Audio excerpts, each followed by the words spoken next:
Hello folks, today we are doing an inspection and I wanted to visit with you a little bit about what do you look at for a gas meter. Well, in this particular case we can see that it's an automated reader from the office. Okay, and you can tell by the control panel here. But also we want to see about how much rust and everything on it, because rust actually equivocates to leakage, right?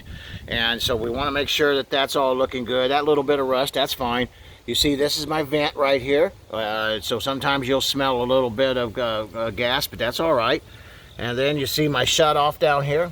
Okay, now that's where they lock you out if you don't pay your bill. Or if you want to get even with your neighbor, you come over and sneak it, turn it off in the middle of the night when it's nice and cold.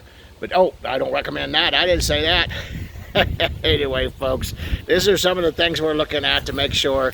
And this one here, my gas line's going up. You want to make sure your gas lines are always secured, safe, and solid. Other than that, it looks good. Thank you for watching our videos. Give us a call, Galloway Building Services.